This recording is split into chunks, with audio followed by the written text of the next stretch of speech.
Are you looking for a podcast where you can hear from real people regarding their real dental drama? If so, then you've come to the right place. Join hosts Bethany Petty and Dr. Reena Kuba as we dive into the solutions we've created and the mistakes we've made while managing dental drama. Let's get started.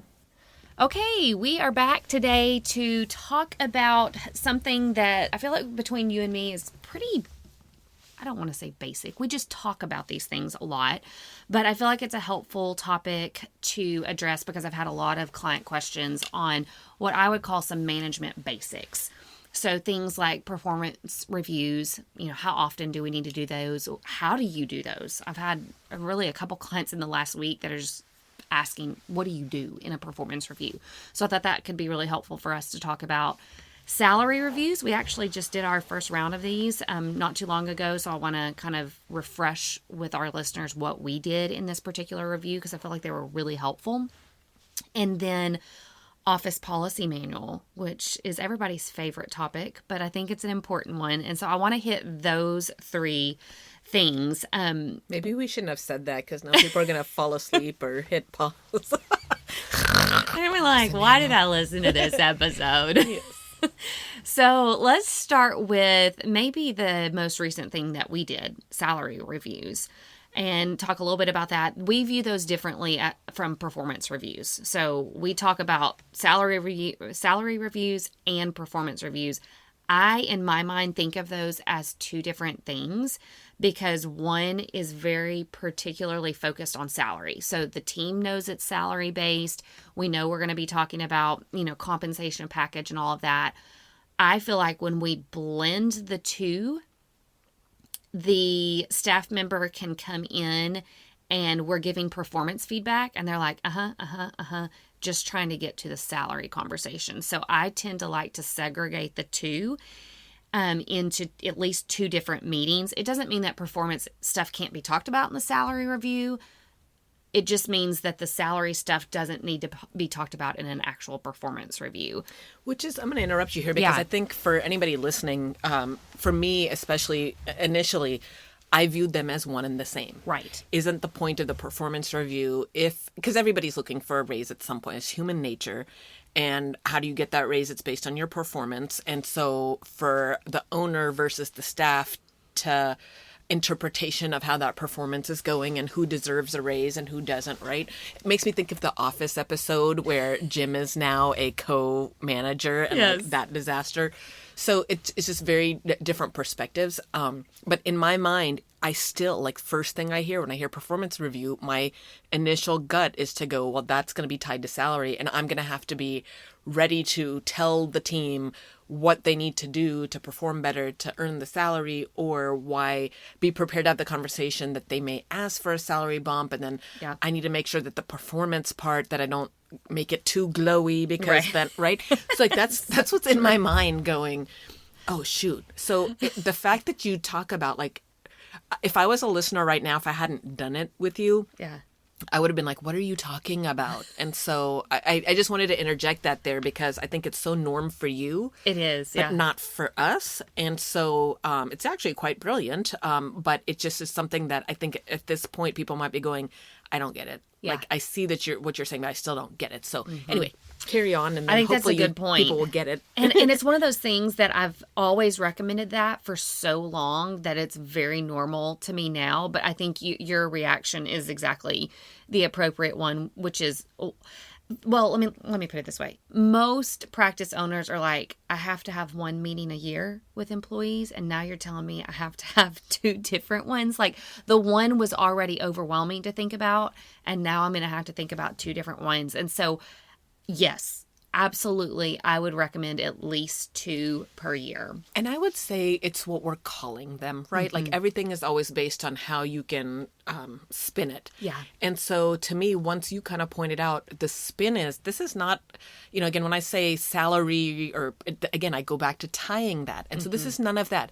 This is us going over your total compensation benefit package. Yes. So it has nothing to do with a performance review or raises or anything like that, so that the team doesn't come in with that being in their mind. And they may not know, obviously, if you've never done one, they're not going to know the difference. Right. Newer people in my office have never had one with their previous employers, so they didn't know the difference. But we're very careful not to call it a performance review or anything like that. Exactly. And for me, it's very important, again, because we do so many, our bonus structure and 401k match and whatever else it is that you do.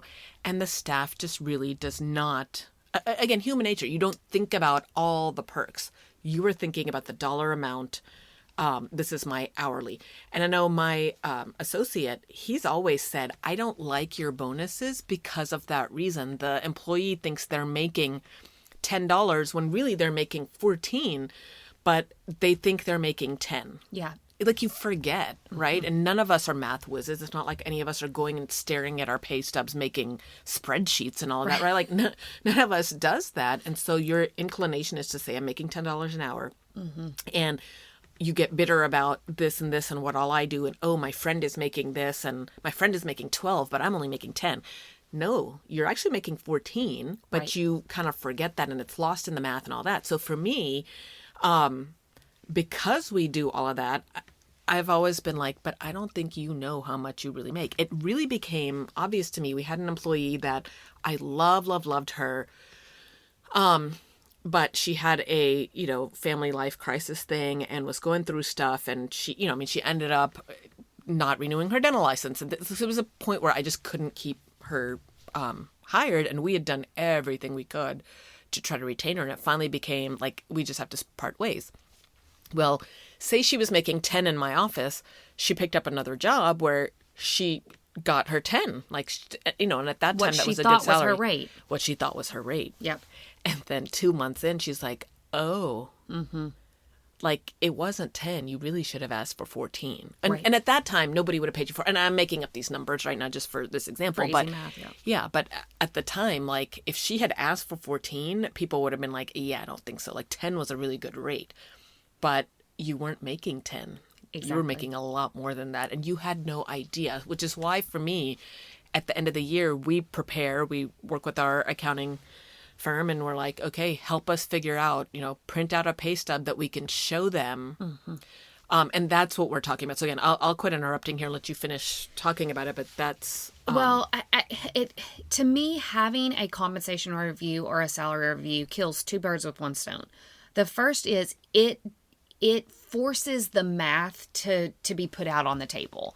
Like you said, an employee is not going to naturally be making their own deductions and doing this total package, compensation. I don't do that for myself. I don't honestly. Do it for myself. Right. So it's like we don't naturally do that.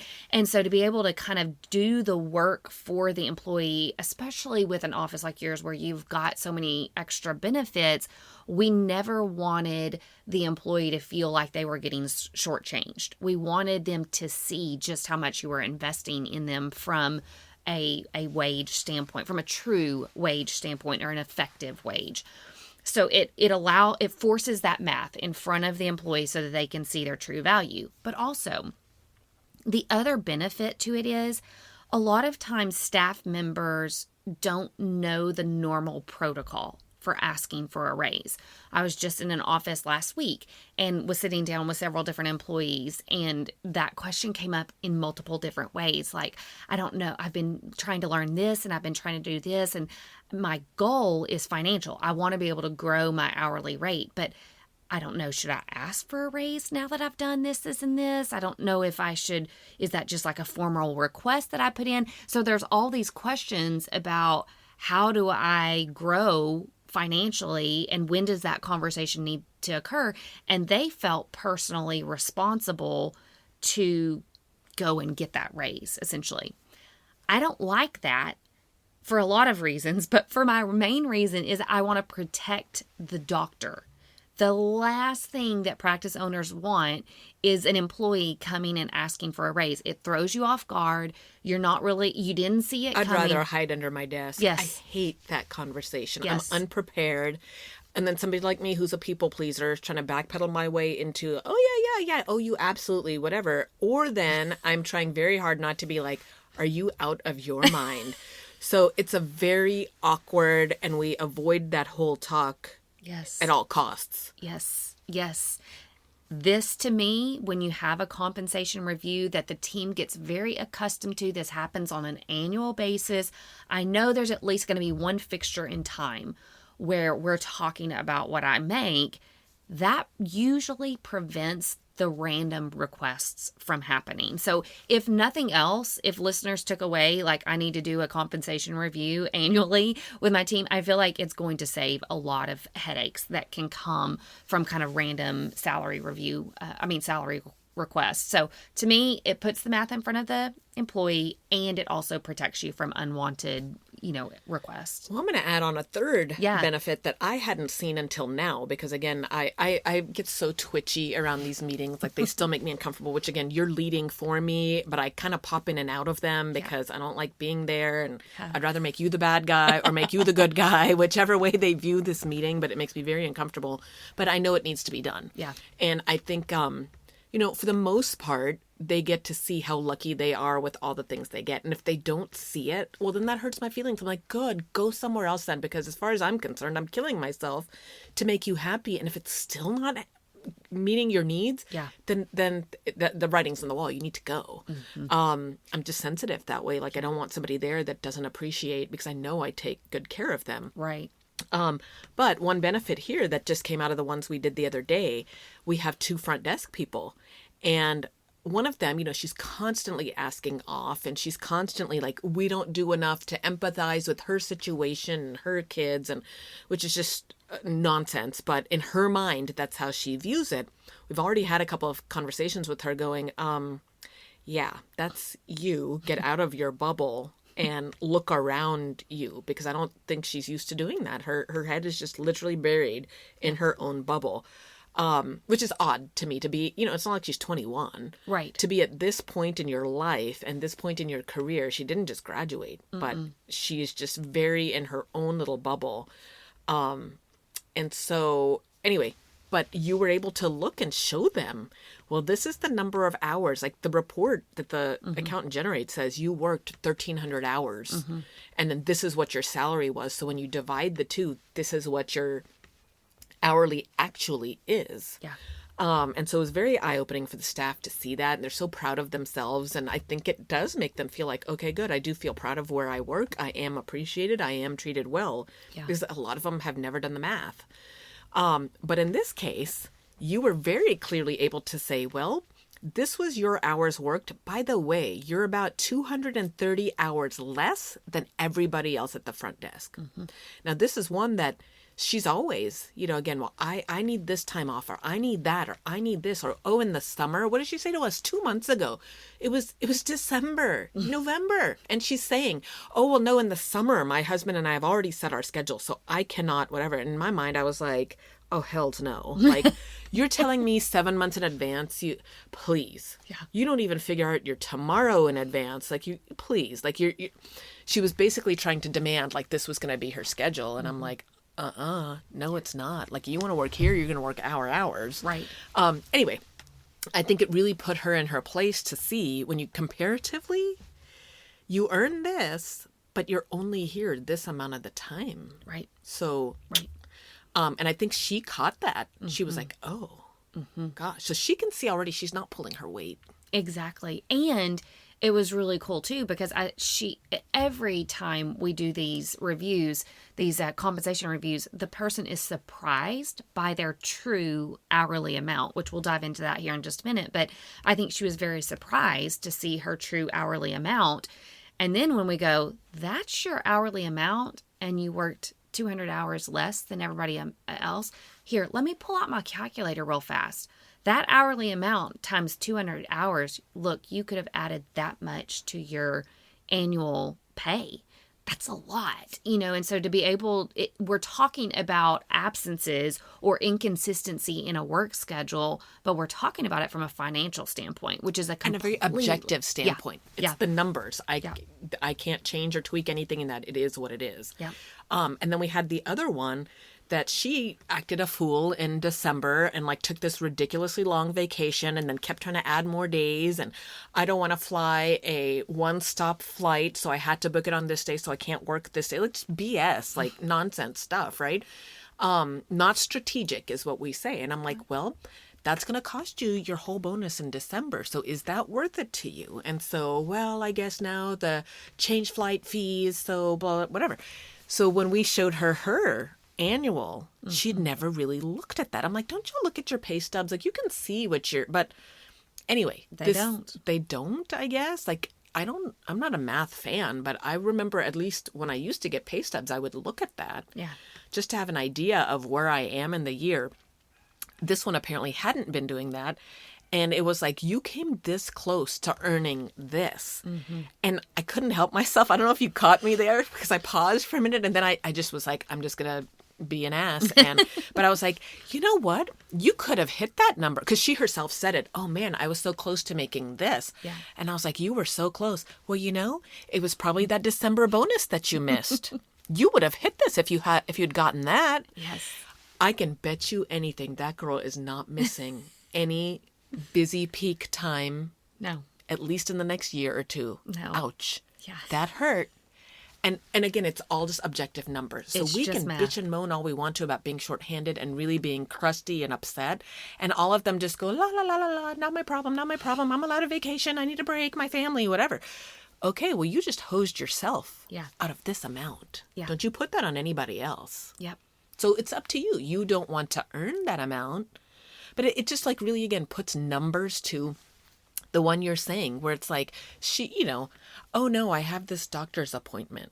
Okay, well, doctor's appointments are important and all that. Are you pregnant? Like you can't miss this one? Like those appointments I get, like the ultrasound person's only here this day or, but no, this is just a routine blah, blah, blah. You could have rescheduled that. You chose not to. Well, you know what? This is what it cost you. Forget what it cost the office. This is what it cost you, sweetheart. Yeah. So I really like that they can see, because let's be honest, none of us are math people. Right. We all, like in the dental world, there's a handful of people that like math. Yeah. The majority of us are there because we like working with our hands and we like doing all of that. Well, and it's one thing to talk about some, like the attendance issue, lady. It's like we hit it, several times throughout the year. We were having some of these little conversations about her work schedule or making suggestions for her. But man, you look at it through a numbers angle and knowing that this person is, so she says, financially driven, and you go, okay, well then let's draw the connection here that she is not drawing for herself. And even on the positive side, we had one young lady that we sat with that earned the most in bonuses, earned a very good wage for her level of experience. And I was able to point out to her without showing everybody else's numbers. I was able to just flat out tell her the fact that you earned the most out of all the team on bonuses. And we were able to draw that positive deduction for her that it is absolutely due to the fact that every time these doors are open and every time there's patients in this office, you are here. And therefore, when we're hitting that daily bonus, you're here. You're benefiting from that. The girl does not miss. She is super consistent.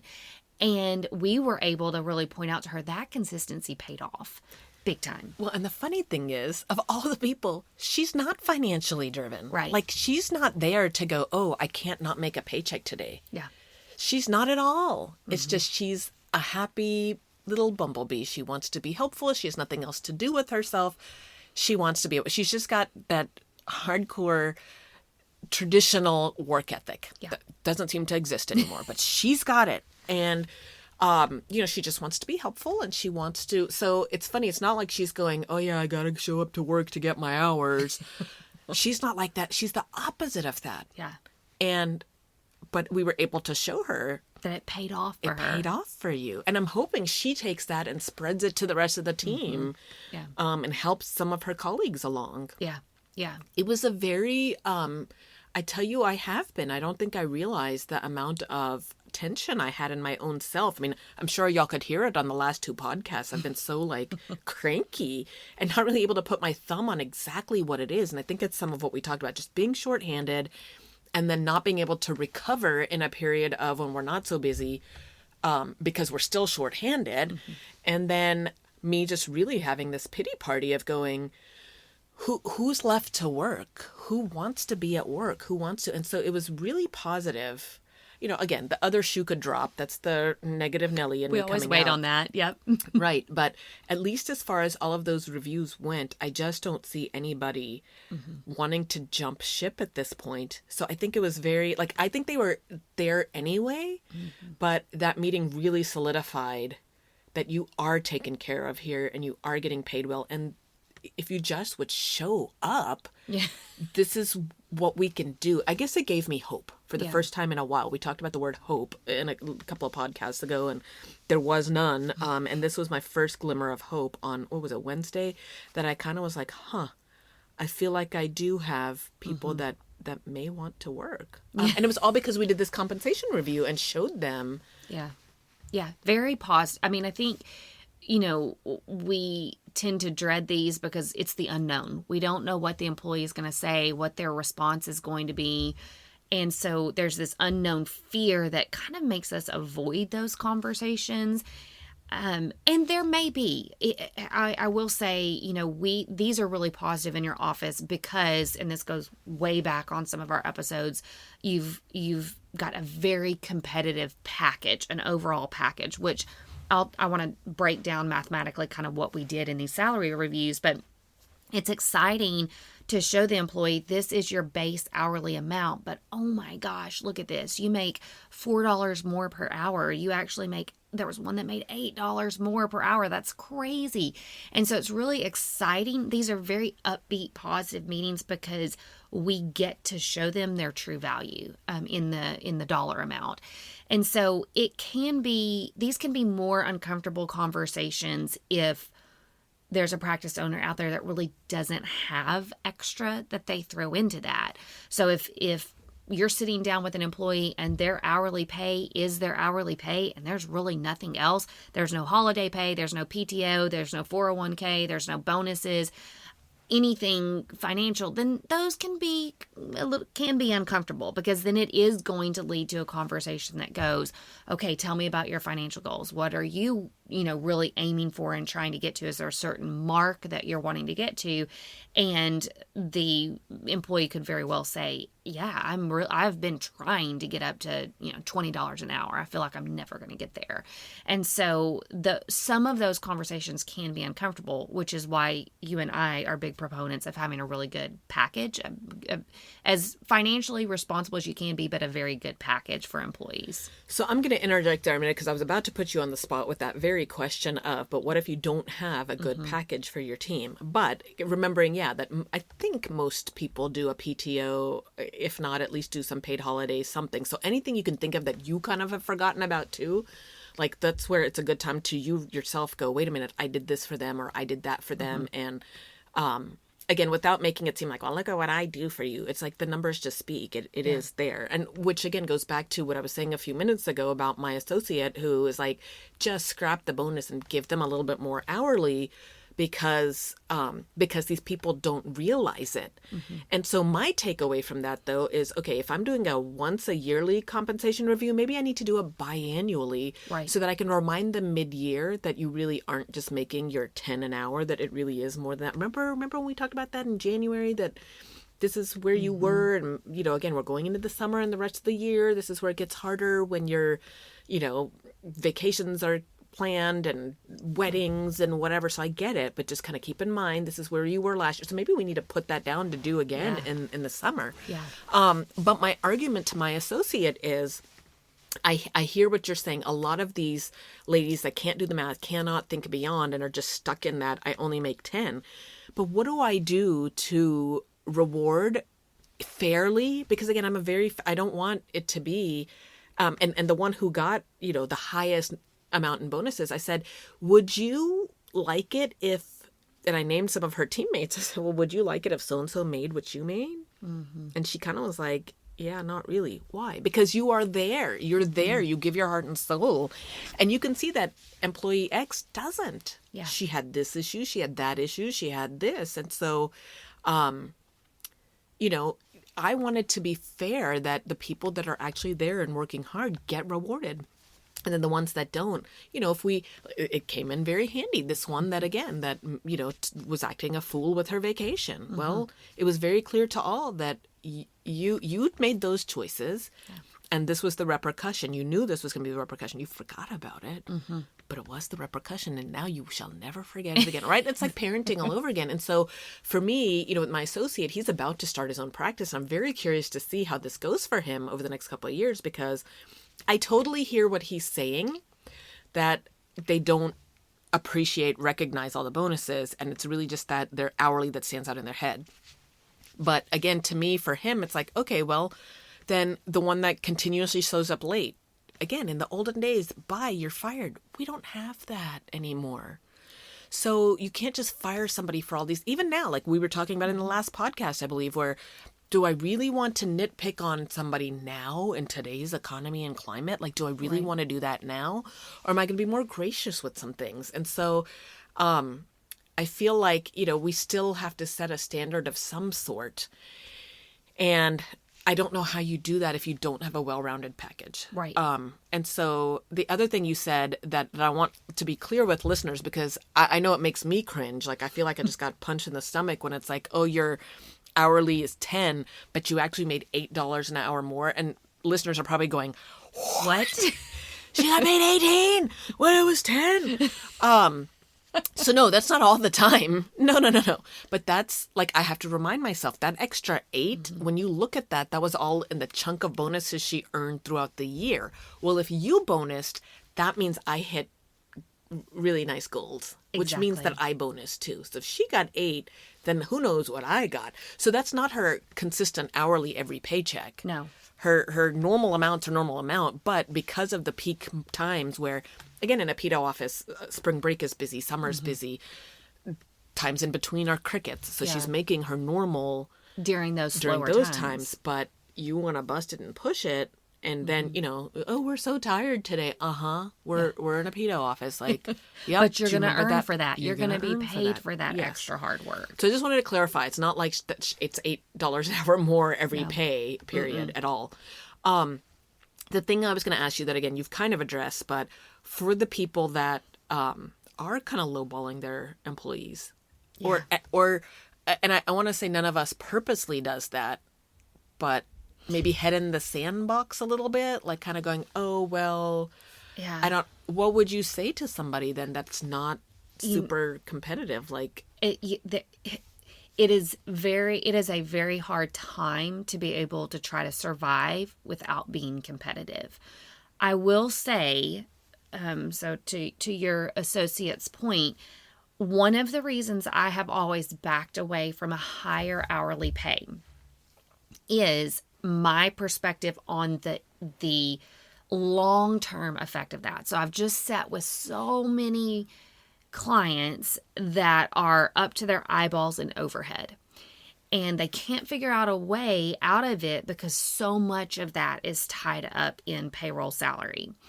And so they are left in this position of, okay, I've gotten myself in trouble by these hourly pay increase expectations that I've just kind of succumbed to because I wanted to keep this employee. And so now I'm sitting here and I'm in trouble because my overhead salary is way too high, which, by the way, just to throw a piece of math in here, your overhead pay really, depending upon the specialty, should be between 20 and 24%, kind of on the high end of your total cost. So if people are wanting to go and figure out, am I high, am I low? If you're within that 20 to 24%, you're kind of where you need to be.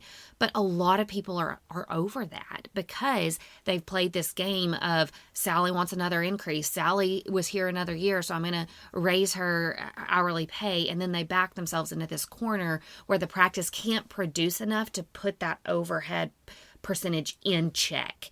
And so then you're left with, do I reduce Sally? I mean, she's been with me 20 years and she really expects that $35 an hour that she's getting now. Do I reduce her? Or you can't. I don't see how you can. You can't. You can't. Or do I now I'm older and I don't want to have the practice to have to produce more. I kind of want to just stay status quo. But now that's not an option. Now I think about, okay, I'm going to sell my practice. And now this seller is looking at my overhead and going, holy crap, you got how much tied up in payroll? And then I'm going to be consuming these employees that I can't afford out of the gate. So now new practice owner comes in and he's going to have to chop Sally's pay, and Sally's going to leave. And now new owner has lost half the benefit of buying this practice, which is the employees that come along with it. To me, long term, it is a lose-lose situation to just be in this hourly increase. It is not a method that I would ever recommend. It doesn't mean that you can't be competitive hourly. So this goes back to your question. You've got to be really careful to set a competitive hourly wage. So all of your employees are what I would call within normal limits of what, if they were to leave the practice and go look somewhere else, that they would make about the same hourly. They may find somewhere else that could pay them $1 or more per hour. Base though. Once we show them the math, they're not going to make anywhere close to that anywhere that they go. So we've got to have a good competitive base. For listeners now out there that only do hourly, you're going to have to get real competitive, because it's just, you cannot fight to keep these employees with a mediocre pay right now. You've got to get out there and figure out what are people in the area making, what can they command. How do you find that out? Who do you ask? Where do you look? I would call your friends. Everybody should have at least a few local offices that they know in the area. Call them, figure out what they're paying. And it doesn't have to necessarily be dental, especially dental. Medical make about the same. Medical will sometimes make a little bit less than dental. So oftentimes dental is a little bit higher paying. Wow, I did not know that. Yeah, than a medical assistant. So it's worth calling, just a couple of people that you know in the area to figure out what they're paying, and just ask them straight up. What do you pay your dental assistant? What do you pay your hygienist? What do you pay your front office assistant? Very clear hourly amounts. Do you have any additional things on top of that you offer? You can also tell if you don't know. If you're like, I have no clue and I don't have friends that I can call. First of all, you need to find some friends. Second of all, call you. Yeah, call me. Bethany. That's fine. You're open to new clients. Exactly. Right? Or the other thing is to put a job post out and see what people are asking for from an hourly standpoint. Even if you don't need to hire, just do it from I need a litmus test of what people are asking for right now. And that's a good way to figure out what the current rate is. So get competitive. If hourly is the only thing that you're going to offer, then you need to get real competitive. I would strongly recommend more of a full compensation package, so that, it was really cool when we sat down in these salary reviews. You and I looked at each other after one of them and were like, this works. Like, the math of all of this works. The person that should have gotten the most bonus got the most bonus. The person that should have been weaker on that bonus because she was gone all the time and didn't work enough, she got the least amount of bonus. Mathematically, the package that we put together works really well for rewarding those who are really solid and consistent, and the ones that are not solid and consistent still get rewarded. So they still have this kind of competitive pay, plus they get bonuses, but we're retaining those, which is good right now, because you can't run a business without employees, and employees are not out there to be found right now. So overall, we would suggest more of a competitive package. So for you, specifically in these salary reviews with your employees, your CPA built this report. Again, this is a good moment here. If listeners, you don't have a good CPA, you need to find one. They make life so much better. So your CPA put together this report. All we had to do was email your CPA and say, we need to know total compensation package. He put it all together. We literally did nothing other than look at his report, which was beautiful. And frankly, I didn't even look at that. I had you look at it. So even better. Yeah, exactly. So it put their gross annual pay based on their hourly wage. So that was kind of listed at the top. Then below that, If the employee contributed to 401k, you have a matching component to it. So he listed your matching component, not what the employee contributed, just your matching component. So that was listed on there because that's free money for them. Even though that did not end up in their bank account, it's in their 401k account, it's still money that they received that they would be able to take advantage of. That was listed on there. And we pointed out too, like that's what the match was, plus like your own money is in your account, and it was tax, like prior to taxes. So even though most of us like that aren't math people are like, tax, what do you mean? But we can understand the basics. Like even, the people in my office too that are not math are kind of going, okay, yes. Yeah. I do know what you mean by that. Exactly. So we had the 401k on there, and then we had the bonus amount, which is a pretty healthy, we've got a good healthy bonus system, which we've talked about. If y'all want more information on bonuses, go back. There's a whole episode on bonuses and kind of, the whole package. So the bonus amount was on there, and then holiday and PTO pay, because again, that's income that if they would have been absent and you didn't have a PTO or holiday pay in place, they would have lost income. So that income was listed on there. And then basically all of that math was added up to equal their total amount that they made divided by the number of hours worked. And then that gives us their effective hourly wage. And so it's very clear mathematically, and we were able to walk through with each employee the math of it all. And every single one of them said, I had no clue that was my actual wage, and I had no clue that I made that much in bonuses. So the bonus amount was totaled there. Wow, I'm so surprised that I got $800 extra to my 401k. That's amazing. So it was a very positive mathematical look at what they made. Lots of good, it felt like just a lot of good news. Even though this wasn't new, this is what they made last year. There's they nothing could have looked new. at their own stub. Yeah. Exactly. Yeah. But it was just us being able to talk about it together, and then we were able to ask questions like, what are some of your financial goals?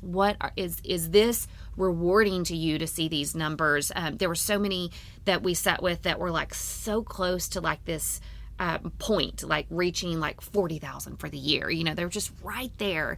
And so I tried to point that out to show, wow, if you would have just worked this many more hours, you would have been at this point. Or, wow, if we wouldn't have had to take that bonus. Remember when we had to take that bonus because you were really inconsistent there for a while? Shoot, if we wouldn't have taken that bonus, you would have gotten to that point. And so we were able to kind of draw some goals out that we kind of had for them financially, but then we were also able to ask, what are your financial goals? And so I was thinking about one particular employee that we sat with, and she didn't necessarily say, I want to grow financially to this point. So she didn't articulate a dollar amount, but she said, I want to be more valuable to the team. I want to learn. She's at front desk. I want to learn clinically. I want to learn more. She was brand new to dental when we found her.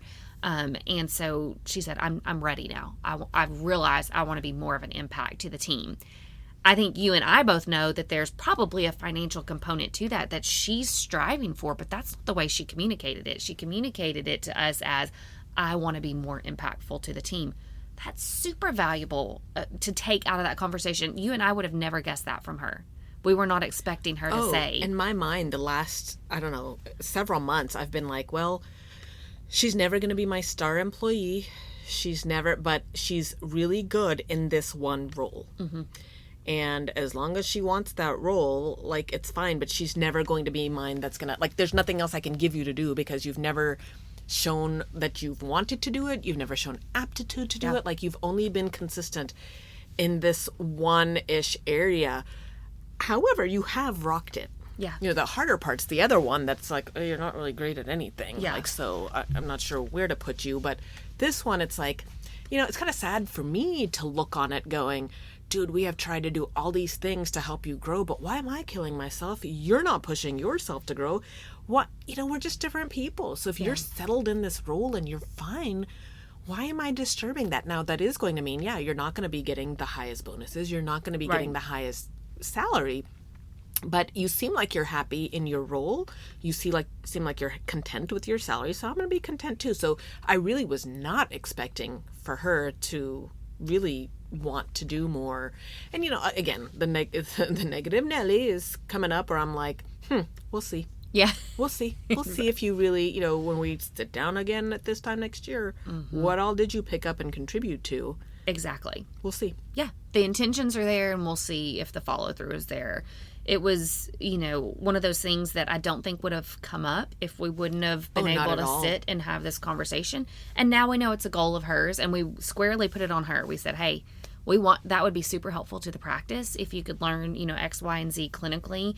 And so go learn it, and we'll take it from there. Well, and funny enough, this vacation that I keep worrying about, but in a way, it's almost like it was quite helpful in other ways. And like her as a person and growing and all of that, like she came back from vacation and was like, oh man, I'm so excited to get back to work. And I was like, you are? And so it's like she realized she was gone too long. Yeah. Like, I think she was bored at her vacation. And I'm sure stressing about the bills at home that you weren't able to pay because you took this extended vacation that you weren't pre-planning, and you weren't like all the things that we bug you about. And so I think just some maturity now kind of going, oh. Yeah. So anyway, maybe that was the best vacation ever because it made you miss work and it made you come back wanting to do more. And you realize what you didn't earn in bonuses. And go on more vacations like that then that are we need to recommend 3.5-week vacations to all our employees, right? Yes. Now I will say those reviews all went really well. I am kind of weary about the ones this week because the people who we did not talk to are the people that are more of you are kind of capped out at your salary. And I think ultimately, we talked about this in the other podcast. I'll bring it up again, but the one that's like, oh, I want to be a useful member of this team and all of that. It's not that I don't doubt that, but make no mistake, she has not gotten a raise in 2 years because she's already at the high end of the range. And that's just her hourly. Like all of her compensation is ridiculous. And so I do, I think the thing that makes me calm myself or come to peace with it is like, I really am giving you a ton. And so if you do have to walk away, you can feel good that you threw everything at it. That, and it's probably going to be better for me because we'll make some adjustments because from an overhead standpoint, like she's bleeding us dry and she came in and asked for a raise and I'm just like, oh my God, like I don't, but again, it's human nature to think, wait, what, I'm just settled, I will never get another raise, kind of. I mean, you're really at the high end of your asking part, and I get you're young and probably have another 30 years left in your career, and it's hard to imagine never making more, but but you got there faster than a lot of people would have. Yes. And now you're earning on that. Let's bring that up in the review, yes. Please. Although, of course, now this latest trend and like paying hygienists $200 an hour kind of throws everything like a off. Dentist, yeah. Exactly. Making more than a dentist, I'll tell you that. Well, I think this would be, you asked the question about the people that are not super competitive or, what should they do? I guess the way I view it is exactly like you're thinking about it right now. Like, I would hate for a practice owner to lose an employee a good employee, strictly because of pay. We should have, if somebody walks away because of pay or because of their compensation, we should feel like, wow, they had a really good package that they're walking away from, like a very good compensation package. I think if there's ever doubt, like, I don't know, maybe I should have done more. That to me should beg the question, like, am I doing enough? I think and are confident you're doing enough. That it all together is a really great package, so that if somebody walks away from that, there's no part of you that's second guessing, like, should I have done more? Nope. There was plenty in that package and they chose to walk away. To me, that's when you can be confident that you've got a really great financial package. By the way, one of the things that we didn't put on these salary reviews, and I would caution listeners not to do this. Don't put it on there. Do like we did on this, which is we did not put all of the team building stuff on there. So you invest a lot of money in that throughout the year. It's expensive, and we've talked about that. Refer back to other episodes if you want information on that. But you put a lot of money towards that, but that does not usually translate to actual money in the bank. And so that is just extra on top of everything. And we pointed that out in these reviews. Is like, this is, I made it very clear. I did not ask Chris to put team building events on here because that didn't actually translate to money in your bank account. However, please know there was a lot of money that went to all of those team building events as well. And everybody recognizes that. They're immediately like, oh, I know, they were so nice and they were so good. Which, again, that's where I hesitate, though, because I know we're going to have the couple that are like, oh, yeah? Well, why'd you do all that? I would have rather not gone to go eat dinner here with people that I don't really care to. And I would have preferred instead. So you do run that risk. And I think it's really clear. The reason I don't like for it to be included in the pay is for that reason. I don't want it to look like that is a part of their pay and that's why they're not making more. I want it to look like, no, this is your pay. This is your true value. This is your hourly amount. However, Dr. Kuba appreciates you so much that she actually throws more at you with all of these team building events. And so if they don't want those team building events, they just go away. Your pay stays the same. Yeah. But the events go away. So it's not like, oh, you added the events and so now I don't get that hourly rates. They're completely separate. So that's part of the reason why I like that we didn't have it on the spreadsheet, because I don't even want it to be a part of the equation. This is your pay. And then Dr. Kuba loves you a lot to throw extra things at you as well. So don't let, I guess for those listeners out there that don't have 401k, don't have bonuses, all of that, don't add that in to fluff up the number. I don't think that is going to translate well. I think it's going to lead to exactly what you just said. Oh, well, so if we don't do all that team building, can I just get more pay? And you don't want that conversation to happen. That's going to be really awkward. So, okay, so that's salary reviews. We need to pause. I didn't realize we were going to spend so much time on salary reviews. That's amazing. But hopefully it's super helpful. I feel like this is something that went really well for us. This is fresh on our mind. It's something we've been committed for a long time. And I think it's worked well from a retention standpoint. If it blows up on me next week, I'll be happy to share that too, because we saved our tough ones for next week. Yes. So we might be singing a different tune next week. Yes. So yes. But salary reviews, I would encourage listeners to go back and listen to a couple of things on like the bonus podcast. I can't remember what episode, but the team building events and all of that. So I feel like that will play well with this podcast. So go out there, do some salary reviews, right? It's going to be good. Thanks for joining the conversation today. We hope that you are comforted in knowing that you are not alone, but we also hope that you're walking away with some really great tips and tricks to try in your practice. We value your feedback, so please take a few moments to rate and review the podcast. Finally, we want to make sure that we're covering the topics that matter to you. So track us down on Facebook, Instagram, and Twitter, and let us know what topics you want us to cover. As always, please know that we are rooting for you today as you manage your dental drama.